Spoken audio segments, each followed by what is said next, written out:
네, 안녕하세요. 예스맨입니다. 여러분들의 구독과 좋아요는 저한테 이 영상을 만드는데 아주 큰 힘이 됩니다. 그리고 영상 속도는 1.25배를 추천드리는 바예요. 네, 오늘은 특정 주제를 하나를 가지고 설명을 드리려고 하는데요. 그 주제는 누가 많이 샀냐에 대한 주제를 한번 정해놓고 설명을 드리려고 합니다. 같이 한번 보기 전에 이 내용 한번 보고 넘어가도록 하겠습니다. 2020년 12월 20일 비트코인 고공행진 5만 달러 간다. 비이상적인 과열이다. 라고 해서 내용을 보게 되면은 이제 최고점을 찍으니까는 이런 기사를 기다렸다가 썼던 것 같아요.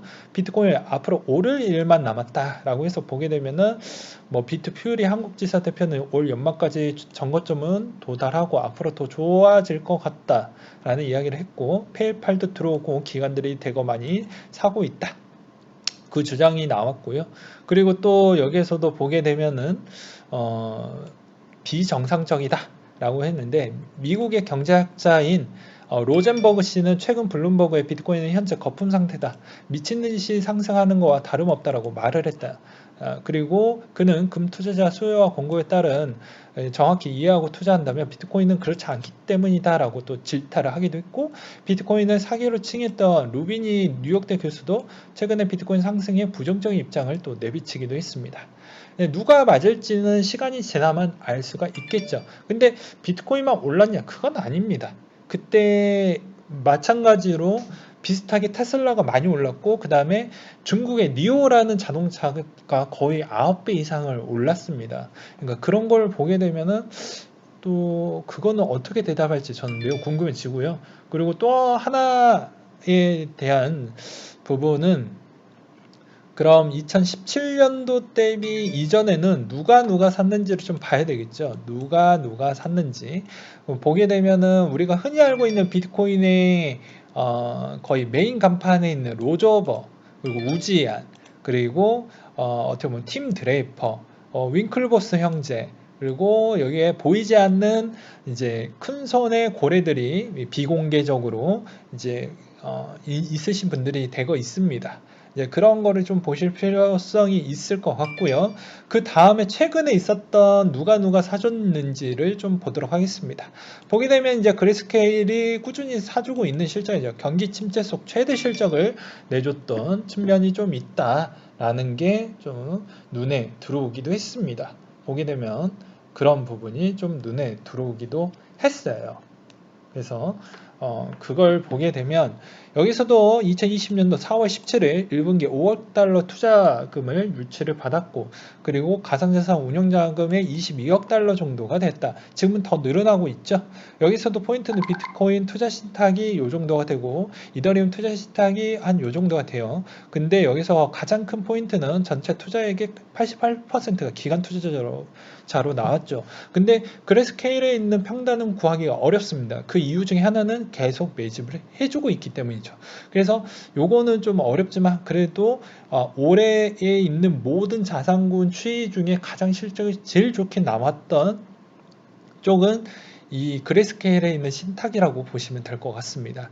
그 다음으로 또 누가 사줬냐 과거편을 보게 되면 2019년도 5월 30일자 부분을 보게 되면 미국의 아이비리그 대학들 암호화폐 투자 나섰다 요 내용을 볼 수가 있는데요. 조사 결과 150대 대학 기금이 94% 펀드를 통해 암호화폐에 투자를 했다. 여기 미국 기반 대학이 80% 이상이고 영국, 캐나다 소재로 보여진다. 그리고 여기서 흥미로운 점은 53%가 암호화폐에 직접 투자했다는 점이고 46%가 펀드를 통해서 투자했던 것으로 보여진다. 그래서 앞서 18년도 10월달 하버드, 예일, 스탠포드, MIT 다수 대학이 암호화폐로 투자했다고 알려져 있고 그리고 블록스택이 1150만 달러 투자를 했습니다. 뭐 한국 돈에 대략 한 130억 정도 잡으면 되겠죠. 그리고 최대 재단을 보유한 금액을 보게 되면 그것의 일부분만 투자했다는 걸 알 수가 있게 되겠습니다. 그러니까 어떻게 보면은 대학들이 가장 싼 시점에 샀어요. 2018년도 10월 달이면 언제입니까? 예, 이때 10월 달이면은 요 시점에서 만약에 분할로 매집을 했으면 거의 뭐 3천에서 4천 사이 정도가 나오지 않았을까라는 생각이 들어요. 그러면 이때 이 질병 사태가 있었던 2020년 3월달 기준 대비보다는 더 싸게 매집을 했다라고도 볼 수도 있겠죠. 예, 그렇게 해서 좀 볼 수가 있겠고, 그 다음에 보게 되면 요런 내용이 또 나왔습니다. 미국 공무원연금 블록체인 펀드 투자라고 해서 19년도 2월달에 이런 이야기가 나왔는데요. 모건 크리기 블록체인 펀드에 미국 공무원연금 두 곳이 핵심 투자자로 참여했다라는 뉴스가 나왔습니다. 그래서 여기에서도 확실하게 짚고 넘어가자라고 기사가 나온 것이죠. 엄밀히 말하면 공무원연금 두 곳이 아니다. 실은 버지니아주의 페어팩스 카운티 산하의 공무원 퇴직연금 조합이라고 하는 프로그램 운영하는 두 개의 기금이 투자한 것으로 보여지고, 해당 연기금은 암호화폐 직접 투자를 하지 않았고 블록체인 스타트업 주식 위주로 보유하는 블록체인 벤처 펀드를 투자하고 있는 뿐이다. 그러니까 간접이라는 것이죠. 그리고 적은 양의 암호화폐 최대 15% 포트폴리오가 구성될 수도 있지만, 현재 두 연기금은 모두 암호화폐를 보유하고 있지 않다라는 내용이 있습니다. 그리고 투자액도 크지 않다. 모건 크릭 블록체인 펀드에 투자한 건 2,100만 달러로 페어팩스 카운티 연기금의 0.3%도 되지 않는 액수라고 되어져 있죠. 그리고 사실 연기금의 벤처 캐피탈 투자는 전혀 놀라운 일은 아니다. 연기금이 가장 선호하는 투자처의 하나 벤처 캐피탈이고, 세계에서 가장 큰 규모가 큰 미국 캘리포니아 공무원연금이 발표한 바에 따르면 기금 투자한 곳의 가운데 사모펀드의 장단기 모두 가장 높은 수익률을 내어주고 있다. 근데 수익률에 목마르는 이유 중에 하나는 무엇이냐면요. 최근에 요 부분에 있어서 지역의 연금의 지급이 상당히 힘든 시점입니다. 왜냐하면 이번에 트럼프에 대해서 그 재정 집행의 셧다운 부분이 아마 기억나시는 분들은 아마 아실 건데, 한국과 비슷한 형태가 지금 흘러가고 있다고 보시면 돼요. 예, 또 노동 인구 수보다 연금 수령자 수가 많아지고 있어서 연금의 재원이 고갈이 심각성이 문제가 되어가고 있어서 어쩔 수 없이 이것에 맞춰가지고 지급을 하기 위해서는 더 높은 수익률을 추정할 수밖에 없다. 라는 이야기를 하는 거예요. 그래서 2017년도 미국의 공무원연금 재원 확보 중간값은 70%를 겨우 웃도는 수준이라고 합니다. 나중에는 점차 몇몇 주들은 30%까지 떨어질 것으로 보여지니까, 이것 때문이라도 최근에 보험회사가 왜 고위험 상품군에 조금이라도 포트폴리오에 그렇게 담으려고 하는지 그런 걸 알 수가 있었다라는 것이죠. 그래서 그런 점을 좀 알고 계셨으면 좋겠습니다. 그 다음으로 2020년도 5월 25일자에 나왔던 내용인데, 이더리움 보유, 이분들은 아마 소스를 먼저 받았던 것 같아요. 내년에 2월 8일자에 CM이 선물을 할 것이다라는 거 알고 이번에 보이지 않게 금액은 나오진 않았지만 많이 들고 있다, 많이 샀다, 최근에 많이 샀다, 이런 이야기를 하기도 했죠. 여기에서도 2013년도 윙콜버스 현재는 12만 비트코인을 보유한 사실이 나왔고, 비트코인 물량의 1% 수준이다. 이더도 얼마만큼 샀는지는 아직 확인되지 않았지만 대규모 투자 중이라고 하니까 이것도 좀 많이 봐야 되겠죠. 네. 그리고 그 다음으로 궁금했던 게 2020년 11월 14일에 나왔던 비트코인 투자 억만장자, 다음은 누가 있을 것이냐, 여기서 대열이 누가 들어왔는지를 좀 알아야 되겠죠. 이번 주에는 그러니까 이때 당시 이번 주를 이야기를 하는 거예요. 매니저 겸 두큐신 캐피탈 전 사장 스탠리 드렁큰 밀러가 비트코인 투자자인 걸 밝혔고, 그리고 여기에서 이제 블록웍스 그룹의 데이스 야노위츠가 트위터에 비트코인 투자하는 억만장자 투자자 명단을 공개하기도 했습니다. 이 명단에는 폴도 존스, 어비 존스, 빌 밀러, 마이크 노버그라츠, 우리가 흔히 알고 있는 사람 여기죠. 우리가 잘 모르시는 분들도 꽤 있었고요. 그러면서 유명 인사들이 대거 많이 포함이 됐다. 지금은 우리가 보이지 않는 사람들도 지금 계속 편입이 되어가고 있다. 뭐 이렇게 설명을 드리는 바입니다. 그리고 최근에 대기업도 계속 늘면서 더 괜찮아지지 않겠냐라는 이야기가 나오고 있고요. 그리고 여기에서도 또 내용이 나온 게 있습니다. 보게 되면은 미국의 투자 포트폴리오 비트코인 줍줍 이라고 되어져 있죠. 여기서도 결제업체, 보험사까지 비트코인 상승 잠재력이 커서 여기다가 투자를 하고 있다라고 하는데 포트폴리오 부분에 있어서 좀 많이 바꿨다라고 할 수가 있겠죠. 여기서도 매사추세츠 뮤추럴 생명보험 부분이 나오게 되는데 여기도 이 정도 규모 0.04% 정도를 샀다라고 되어져 있죠. 그래서 많은 자금은 아니지만 그래도 전체의 운영기금의 포트폴리오를 약간 공격적으로 바꿔가고 있는 모습이 오히려 어떻게 보면 이번에 공적연금에 대한 고갈 부분 때문이라도 미국은 상당히 공격적으로 투자할 수밖에 없다. 뭐 이렇게 설명을 드릴 수가 있게 되겠습니다. 그래서 이 내용이 정리된 본인데요. 자, 이번에 질병 사태로 인해서 연금의 불협화음이 나오고 있다고 합니다. 이게 미국만 그럴까요? 아니죠. 예, 전 세계 인구 부분이 거의 다 그렇다라고 볼 수 있습니다. 연금 지급률이 됐는데 지금 전체 자산군 추이가 잠깐 V자가 남았죠. 예.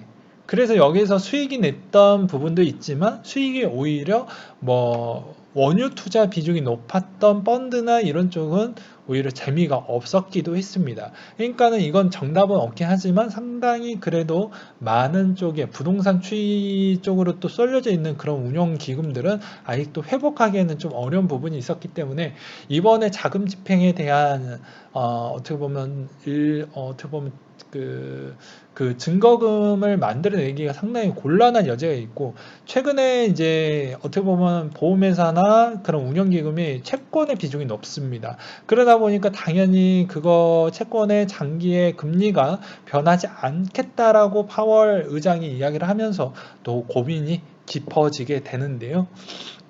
여기서도 연금의 두통이라고 이야기를 했습니다. 전체 포트폴리오의 고정자산 투자 비중이 가장 높기 때문이다. 이자가 낮은 유흥자가 시장에 확산이 되면서 이번 질병 사태 이걸 이야기를 하는 거죠. 고정자산 투자의 수익이 크게 떨어지는 마련 부분으로 인해서 지방정부나 연방정부가 지원하지 못하는 상황에서 노후에 연금을 지불 가능성이 약간 희박해지는 거 아니냐라는 논란이 나오고 있는 실정입니다. 그래서 연금의 고질적인 문제가 이번 질병 탓을 할 수가 없는데요. 아마 이 연금의 추이가 전 세계 인구의 모든 국가들이 고민이 있을 겁니다. 왜냐하면 2차 세계대전 이후에 베이비붐 세대가 컸죠. 한국은 6.25 전쟁 이후에 베이비붐 세대가 커졌습니다. 그러니까 이것으로 인해서 어떻게 이걸 할 것이냐, 그러면 이 손실 규모를 어떻게 좀 만들어낼 것이냐의 고민인데 여기에서도 무디스에 따르면 1조 달러를 육박할 것으로 보여진다. 손실 규모인 거죠.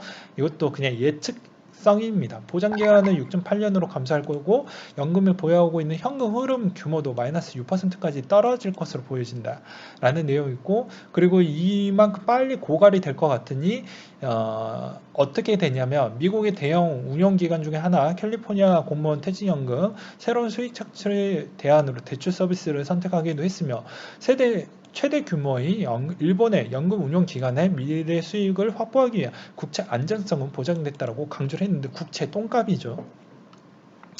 그래서 이번 국채에 대한 또 신뢰도 측면이 조만간 내년에 신용등급으로 또 어떠한 평가를 받을지도 또 모르고요. 그러다 보니까 이런 쪽에 관심도를 좀 많이 두는 것 같습니다. 예, 여기가 수익률이 좋으니까. 지금 그래서 포트폴리오를 좀 공격적으로 바꾸고 있는 실정이다. 네, 그런 이야기를 하고 싶은 거예요. 그러니까 한국도 제가 매번 실시간 방송에서 그런 이야기를 많이 했죠. 좀 어떻게 보면 근로자 수 대비보다 어떻게 보면은 여러 가지 고령자 추이 대비가 더 많이 늘어나면서 근로자 수는 감소를 하고 고령자가 늘어나니까 고령자가 늘어난다는 건 강제적 실업자 국가가 노인으로 만드는 기준에 또 들어가다 보니까 일을 할 수가 없는 거죠. 일을 해봐야 그만큼 가성비가 나오지가 않죠.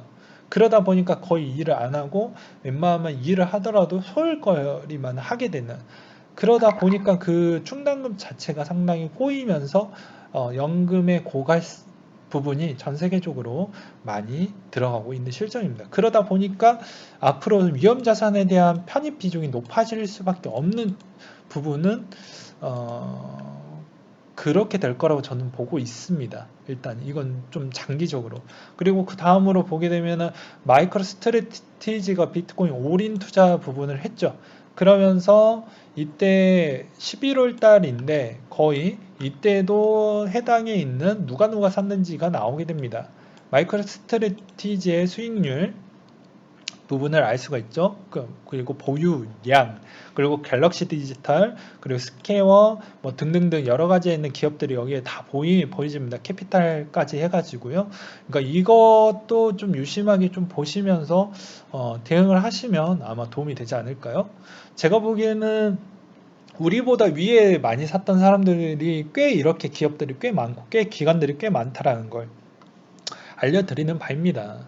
그래서 그렇게 막 걱정할 필요 없다. 어차피 얘네들이 어떻게 해서든 이 자기보다 손해를 안 보기 위해서 얘네들 자체도 우리 편이 되면서 상당히 좋은 이야기밖에 안 할 것으로 저는 보여지거든요.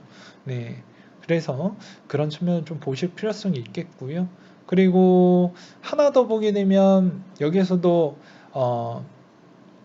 비트코인 라티넘이라고 해서 포괄적으로 보험 프로그램을 만들기 위해서 세계 최고 전문 보험 중개사의 자문사로 명성을 얻고 있는 마시 앤 맥레난이라는 사람이 있는데 이제 이게 팀 드레이퍼와 또 손을 잡고 암호화폐를 출시를 하기도 했습니다. 그게 언제였냐?